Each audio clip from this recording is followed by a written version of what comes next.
Good morning, guys, and welcome back to another episode of Things I've Learnt on YouTube. My name is Nick, aka The Limey, and we're here today for part 2 of Building the Wall. Dun dun dun! Right, so in part 1 we got as far as getting the actual structure down. So we've built the substructure, managed to get this in place, which I think is looking good. We've got this side in place, which is looking good. And we left it with me trying to drill holes through the floor into the concrete to secure with some decent size bolts. That's where we'd left it. We left it there purely because I didn't have a long enough drill bit. Well, I've got one. In fact, I've got one long drill bit, and I wasn't 100% sure of what we were going to need, so I grabbed a little 3-pack of these bad boys as well. So these are 400mm 40cm bits, which is great. It solves one problem, but it has created another problem. So that means I'm not going to be able to get my drill into there to secure that. But you know what? I think if we put one on this end and one on that end, I think, he says, hopefully and positively, I think we'll be okay. We've got a little bit of wobble on this one. This side I'm not going to do anything to, because I had to really smash the bottom of that one to get it in place. So first things first, I'm going to get the OSB board off. I just threw a couple of screws in this to make sure it wasn't going to fall on anyone as we're coming in and out of the garage. So let me get this down, get some fresh air in here, and then we will go from there. Guys, I'll get going. So as we can see, got a bit wobble on this one. So we managed to get this one in fine, but it wouldn't go into the concrete. I think the bit was long enough. So I think what we probably want to do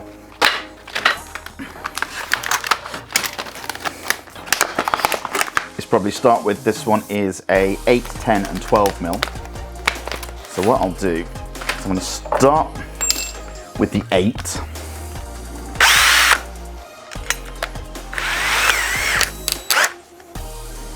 Say hello to my little friend, huh? I'm going to start with the 8. Start with the 8 and get the hole drilled that way, and then go from there.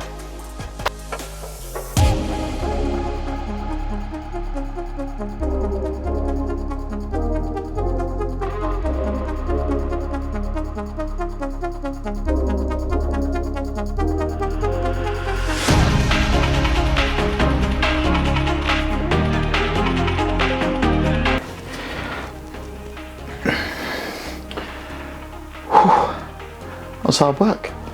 Wow, well, that took a little bit more effort than I was expecting. So what I've done is I've drilled through the bottom into the ground, put another one of these M8 bolts in here. So here, lovely and sturdy, it's not going to go anywhere. Here, it really didn't do anything at all. So what I'm going to do, I've got a big bag of wedges, and I'm just going to find some wedges. I really hope this is a bag of wedges. Spent 20 minutes looking for it, so fingers crossed this is a big bag of wedges. Haha, wedges! And what I'm going to do is just work out what sort of size wedge we need here. Oh. So not quite 10. Let's try 8.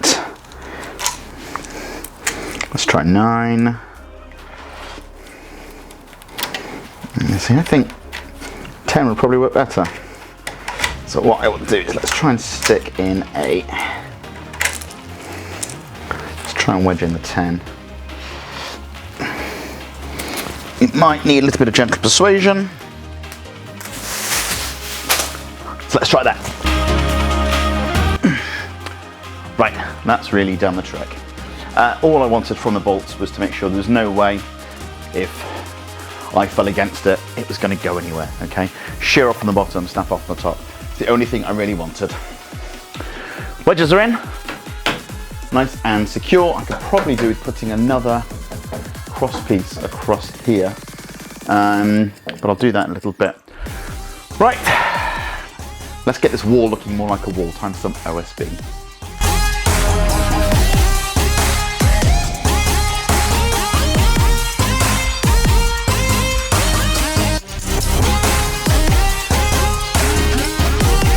Right, so I have managed to get the wall up and ready. I need to add some more screws on the top. I'll do that when I'm on the ladder. What I've done is I've actually flushed it against the end beam right here. So I've got it reasonably flush there, so it looks nice and neat. And then by more dumb luck than planning, I've managed to leave an overlap here. So I'm going to put another piece here that's going to go in there, and we're just going to have to skewer it to the top, the bottom, and this piece as well. And then we'll do a little cutout so we can still make sure we use that plug socket, okay?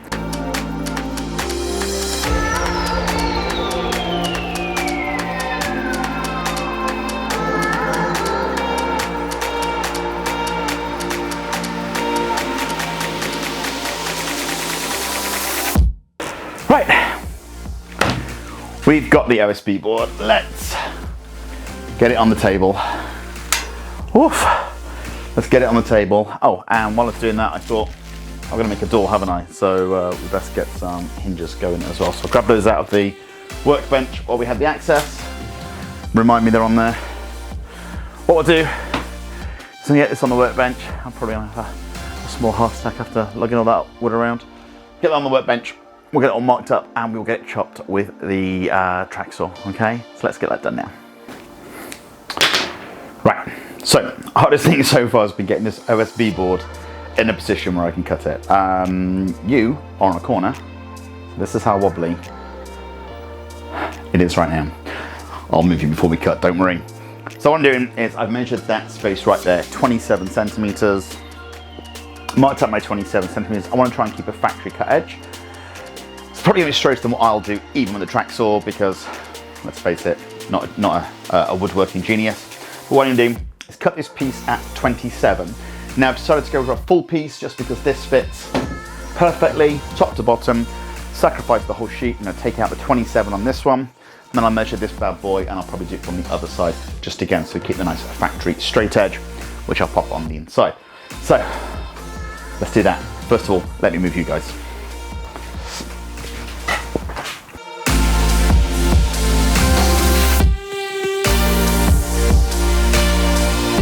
Guys, I just wanted to share how janky this setup really is. I've just cut the first piece for over there that's going to get nicked out, and the board is so big and my workbench is so small that the whole thing was leaning. I've used a paving slab to make sure that it doesn't fall over because the whole thing's going to topple. I've got a stack of toolboxes that I've had to make sure I don't cut through to stop this end falling over, and then that end I'm just using my leg and hoping I don't hack through my leg. For the next cut, for the far side, we've measured out 44, and I'm going to have to move this off the workbench, otherwise I'm going to chop through. 44 is about there, I'm going to chop right through the edge of my workbench. So, got it checked, let's see if we can fix that.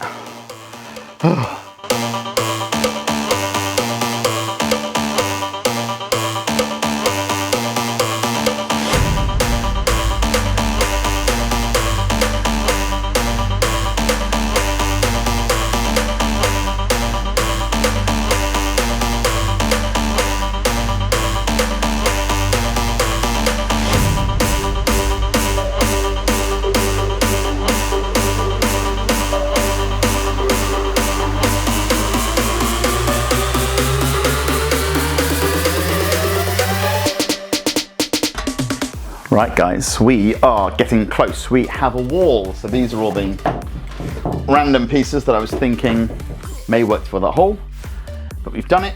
We've notched around the plug. That is because I haven't done the top yet. Let's make sure this works. And you can still get a plug in there.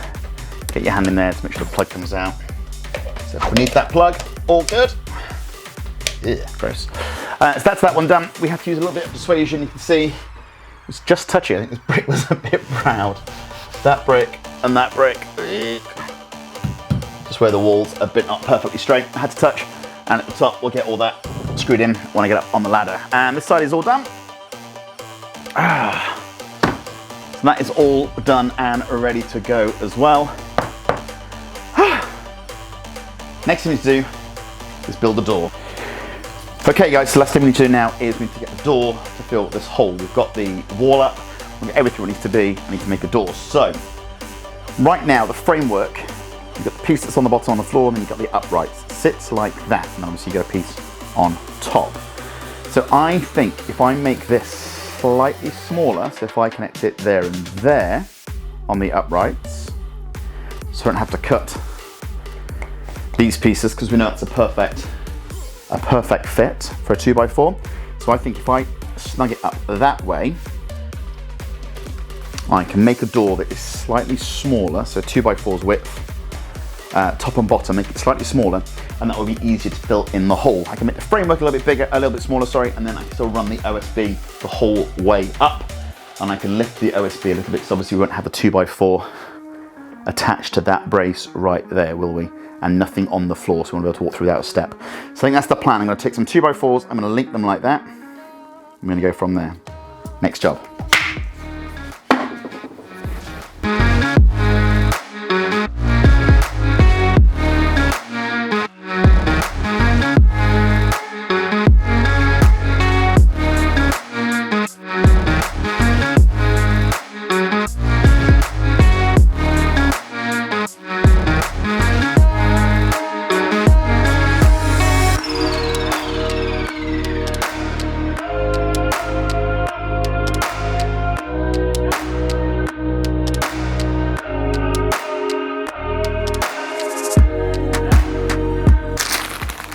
I didn't lose them.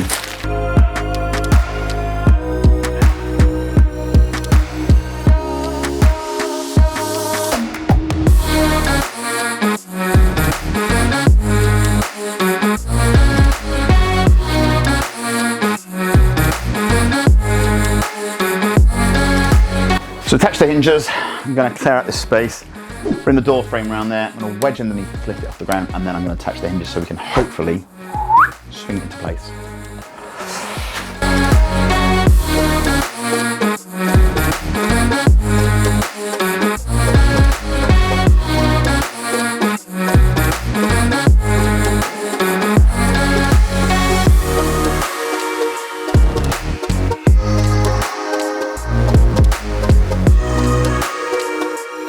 Right, so hinges are in. We have a door that opens, and now what we need to do, so what I've done is I've attached the hinges. That means it opens and closes freely. We'll put a stop block at the top just so it can't go past the double beam, maybe if we can. And I need to get the OSB sheet on this, so I can pass you guys through the door. Whoa! There we go. So that's that bit done. Guys, I've got to remind you, I'm not doing fine carpentry here. Sorry about this. This is farmyard style, isn't it? I mean, it's a bit skew with. There's a great big gap there. You know what, we're going to fill that when we put the OSB. We'll overlap the OSB a little bit, so, and hopefully try and give ourselves a nice seam. Otherwise, all the sawdust can probably get through there where my hands are. Okay. So next up, I'm going to cut a sheet of OSB to be the same size as that hole. So what I've done is I've been able to rip this panel, which is the door. It's not attached at the moment. What I've done is taken an average gap. I've done it 104, even though some of the gaps are 105, some were a little bit under. And what I'm trying to do is level up this gap, regardless what the door frame looks like. So the door frame is currently a little bit twisted. So I've put some wedges under the bottom to try and bring it up as square as possible. Just checking I've taken my level off. And then what I will do is, as I screw down this side and I screw it into the bottom, I'm hoping that by doing that, it'll give me a nice, even, square-ish door. Okay, that's the plan. Let's see how it goes.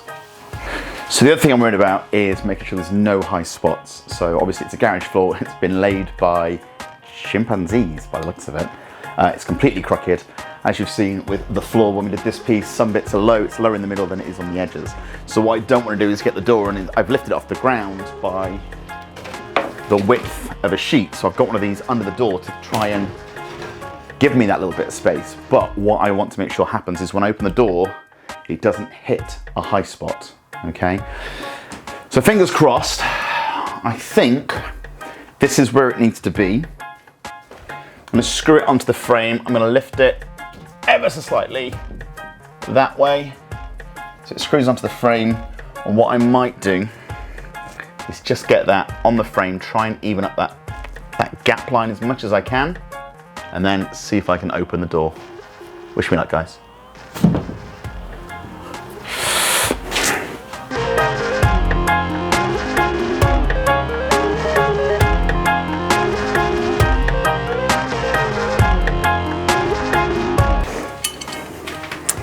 Before I drive myself mad trying to get my fingers in and out of that, I'm going to attach the random handle that I've got lying around. And I'm going to have to attach it upside down. It's supposed to go that way, but I don't want it to go that way. We never have to open it, so it's just going that way.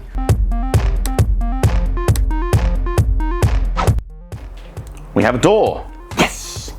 Right, let's screw it to the frame.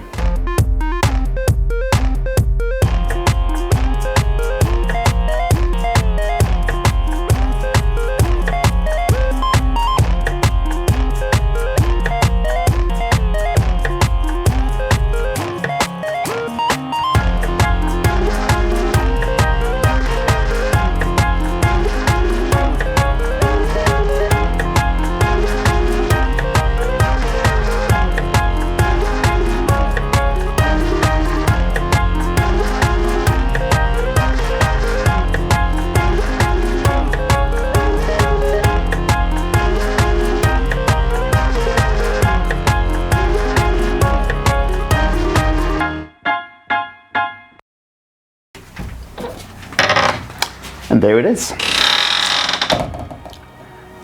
One finished wall with a door and some storage space.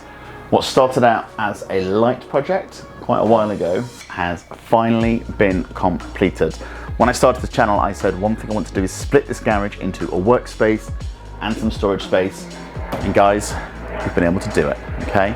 So we've got a door, just misses the light, works perfectly, nice and secure. We've got our storage space back here for our personal stuff. So kids' bikes, scooters, my scooter, Christmas trees, all that sort of thing. And of course, we've got the dedicated light in here. So it's never dark, so even when the door's closed,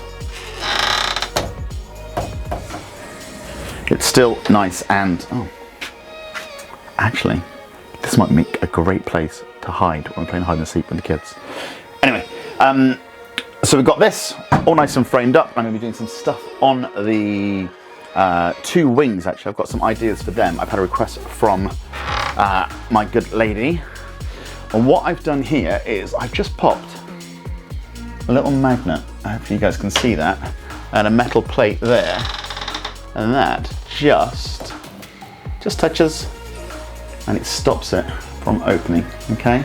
And it means that I can't obviously push the door past that point onwards. I'm thinking here, it's wasted space. We could put some shelves, maybe? A little shelf, because the door actually opens. And you can. Another great place for hide and seek. The door actually opens all the way back here, as I wanted. It means we can get everything in and out as we need it.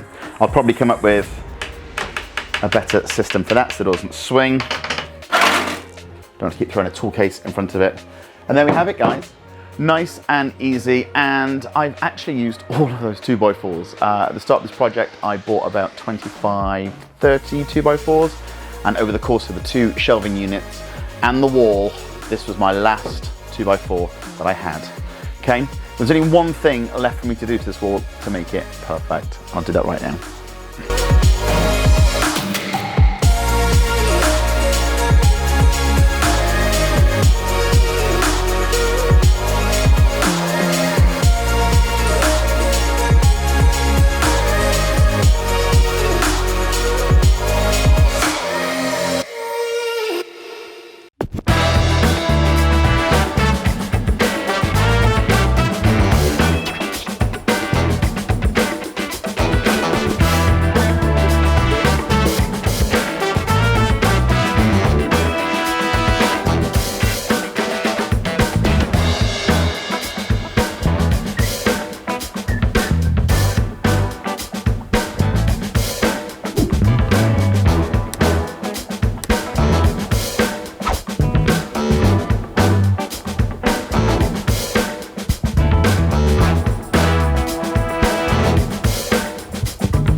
Guys, there we have it. One completely finished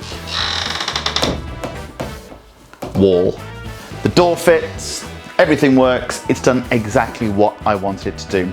I could be in here, make as much mess as I want, and I know that not all of it is going to be shooting backwards, covering the bikes, scooters, camping gear, gardening stuff, paddling pools, everything like that we want to store in the garage in sawdust. So fantastic. Thank you so much for joining me on this journey. Guys, before I go any further, please make sure you like the video, make sure you subscribe, make sure you give me a huge thumbs up. It's been an absolute pleasure.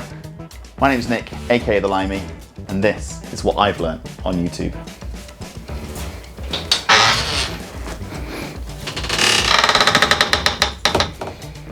Get it, comma and a comma, gotta get it, and it's a ticket.